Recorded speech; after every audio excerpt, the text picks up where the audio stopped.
As you may remember, apart from being the Lord Almighty God message, one of the motives that inspired me to write this book was the fact that people, including my fellow Rwandans, do misinterpret what happened in Rwanda regardless when and where it happened from. There is nobody who wants to speak out the truth about the happenings in Rwanda, and most of the writings that I consulted do favor one or the other ethnic group, the Hutu or the Tutsi. I will demonstrate this when it comes to the surveys and interviews that I have conducted among my fellow Rwandans. Even though I managed to reach to the intended effect of my work, I may admit that hate and discrimination is still a very big issue among Rwandans up to date.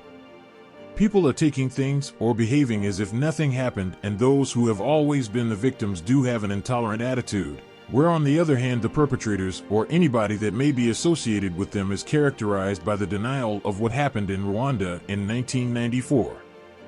It can easily be deducted from their sayings, testimonials, and writings, through their responses indeed.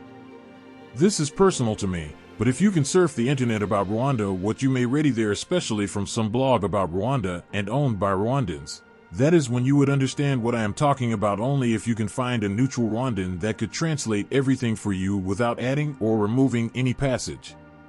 The reason I had to mention this was that it was even very hard to find out what really happened to the Abagogwe Tutsi. I personally know that Abagogwe are the Tutsis from the northern part of Rwanda, especially in Genocide district. I have heard about them since I was little and how they used to undergo tough times, including the killings by the Hutu on several occasions. But again, there are not enough articles or books about very specific events in Rwanda, such as in the case of Abagogwe. This shows, at least to me, how people do not want others to know about what had been happening in Rwanda over time. Normally, most of the writings are based on what people know, and there are plenty of people who know about the Abagogwe. I do not understand why they are not willing to write about what they witnessed, and this lack of willingness to write about what they know can alone help you consider the problem with Rwandans.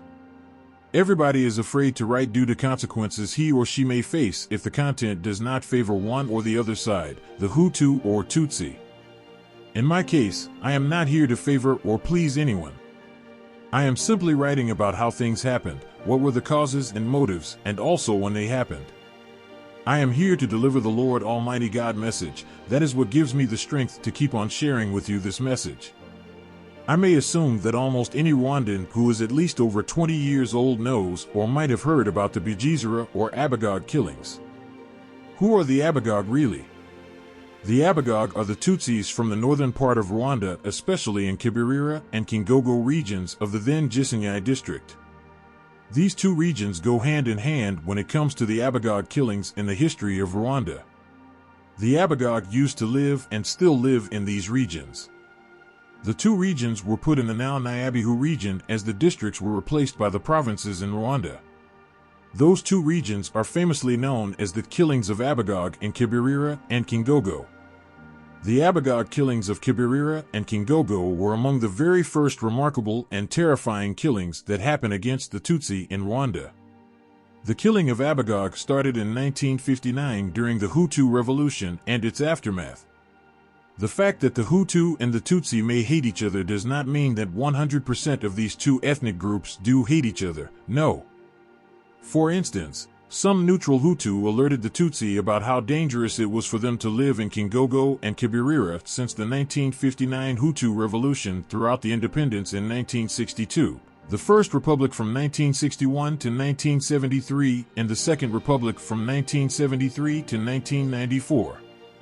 There are some Hutu and Tutsi with good hearts, and they are the ones that are needed in order to put an end to the Hutu-Tutsi endless but useless hate and grudge. The Kingogo and Kibirira regions were considered as the Hutu land only, but the Abagogwe Tuts lived there too. The question should then be why the Abagogwe did not move out that dangerous and harmful region before they could get slaughtered there. Well, the Abagogwe did not move to another part of Rwanda other than Kibirira and Kingogo because they considered the region as their home. They were born and raised there. They had been living there for ages. Their properties and other belongings were in Kibirira and Kingogo. Their ancestors were born there. It was their territory as well. Furthermore, they were identifying themselves as those who come from Kingogo and Kibirira. As the Abagogwe were unwanted in the region, they were killed slowly and many more were pushed into exile. The Hutu Kiga from the same region wanted to exterminate all Abagogwe as they continued to refuse to move to another part of Rwanda. In Rwanda, it is known that the Abagogwe killings over time were the practice of the Heaven Test in Rwanda in 1994, and for those who dare deny that the Heaven Test in Rwanda in 1994 was planned, they should refer to the 1959 Tutsi killings, the Abagogwe killings over time, and the 1973 Tutsi killings. Can you see how the Heaven Test in 1994 became a reality in Rwanda? The Kiga Hutus hated Abagogwe due to their race, and they did not want to live together or closer to them, and as a solution they had either to kill them slowly or exterminate them, which was impossible. As we say in Rwanda, nobody can exterminate a race. Therefore, the Hutu Kigas from Kibirira and Kingogo had to find an alternative, as they could not exterminate the Abagogwe Tutsi from the region. That alternative was an uninhabited region called Bugesera. All Abagogwe and other Tutsis from other parts of Rwanda had to be brought there by force. The Bugesera region was a rainforest with a very famous insect named after the disease it caused to people, Tutsis. I remember when we were younger we used to be taught at school how Tutsis did make ravage in Bugesera, but we were too young to know and understand what all was about. Dear parents, teachers, and tutors, never tell lies to children, because one day they will become adults too and will know the truth. I understand now what all was about, and that is why I am writing about that, so that those who will come after me will hopefully get to know what happened to our country and why the Heaven Test in Rwanda in 1994 was failed to the extent people tried to exterminate each other. I still do not get this, and that is why I am very eager to come to the really point that motivated me when I came up with the idea of writing the Heaven Test in Rwanda in 1994, so that we can really understand what happened and what caused it. What happened in Rwanda in 1994 is really beyond our understanding capacity.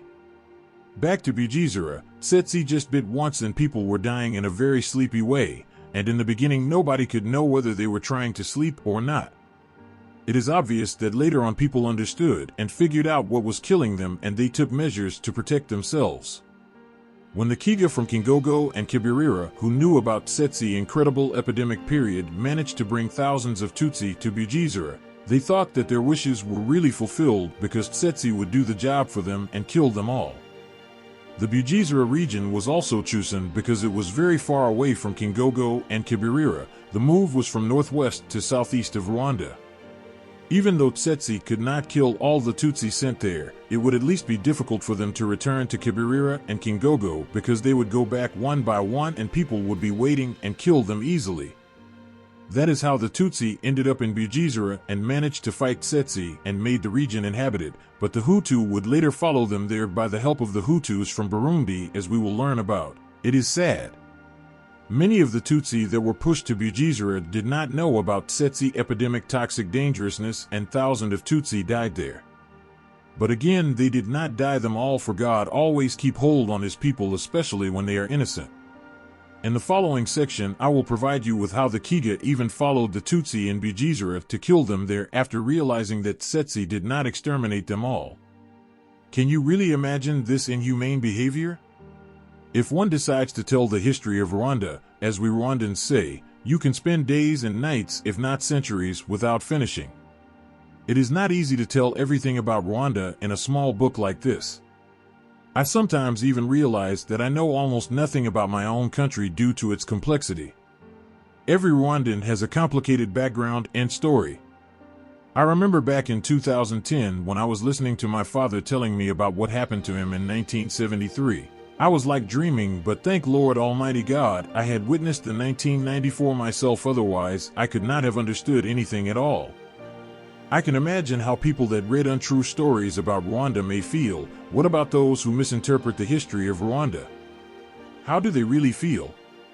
To be continued.